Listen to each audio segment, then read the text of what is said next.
Saya lagi berada di rumahnya anak cahaya saya, seperti kalian juga anak-anak cahaya saya ya.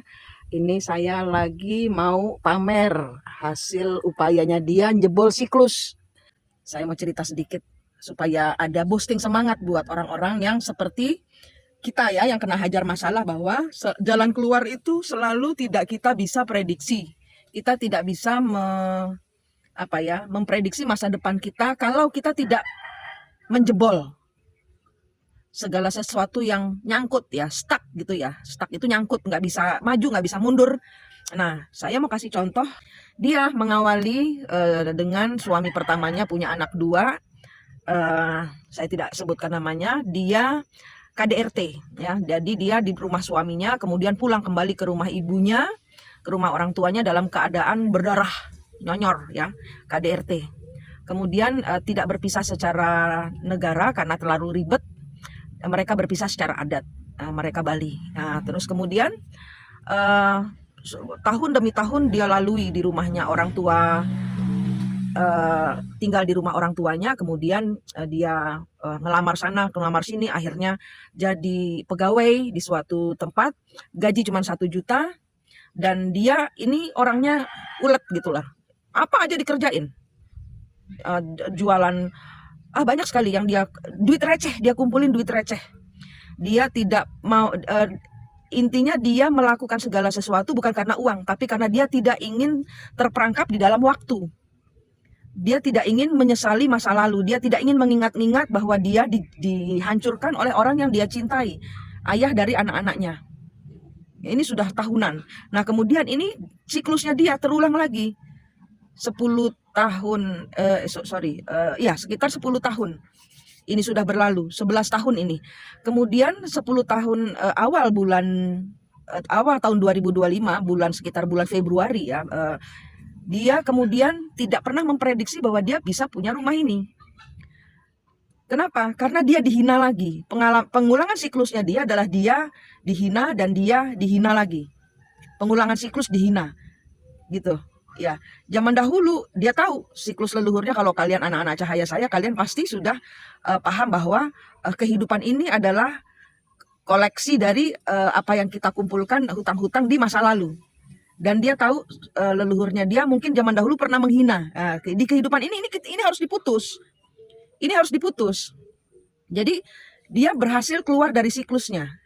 Dia berhasil menjebol apa yang stuck. Terulang lagi. Dulu KDRT, dihancurkan hidupnya. Sekarang dihancurkan oleh orang, ya ibarat kata pejabat lah gitu loh, atau bos atau supervisor, orang yang lebih tinggi kedudukannya dari dia. Zaman dahulu suami.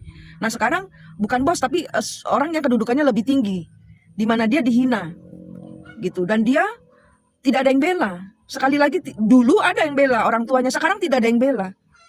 Dan dia nekat jebol siklus. Dia tidak pernah menduga bahwa dia bisa keluar dari siklus dan punya rumah ini. Di sini rumahnya mungkin kecil karena memang dia sendirian. Ada satu kamar tipe kecil tapi tanahnya luas. Tanahnya luas. Ya kemungkinan sekitar 100 juta dia bangun rumah ini. Dan ini mungkin masih finishing pelan-pelan karena duit sudah kesedot habis. Dan dia tahu nggak, gajinya cuma 1 juta waktu awal dia kerja. Tapi karena ulet dia ngumpulin duit receh. Dia ulet ngumpulin duit dagangan. Dia ulet ngumpulin duit yang kecil-kecil. Dia optimis gitu loh, bahwa segala sesuatu itu pasti ada hasilnya. Nah, kemudian dalam tempo kurang dari 6 bulan dia akhirnya dapat. Dia bilang katanya gini, kok bisa kamu cuma dagang kayak gitu aja, bisa dapat duit 100 juta buat bangun rumah, di mana dia jebol siklus. Dia beli sepeda motor baru. Itu katanya dia pada saat saya bertekad, dia nangis gitu ya, nangis. Nah, dia menangis kepada semesta, dia menangis kepada Tuhan, dia menangis kepada alam. Entah dari mana, tiba-tiba dapat orderan bikin jajan, bikin ini yang jumlahnya fantastis. Ini saya bagikan sukses story-nya dia supaya ada greget dari kalian itu, untuk bahwa kita kalau mau jebol siklus, ya kuat, nekat, bodoh amat, terserah, pokoknya Tuhan saya mau maju, gitu. Saya tidak ingin tetap berada di siklus ini. Akan ada banyak keajaiban, asal tekad dan nekat untuk benar-benar ingin maju. Sukses story ini untuk kalian supaya energi ini bisa membangkitkan semangat kalian. Buat kalian yang mau maju, kalian pasti bisa. Karena 1 contoh, 2 contoh, 3 contoh, 5 contoh itu semua dari kalian bertekad kuat untuk saya tidak ingin berada di situasi yang sama. Dan dia bisa membuktikan bahwa di sini dia sendirian. Sendirian. Tidak ada tetangga. Ada tetangga tapi jauh, itu cuma tempat parkir doang.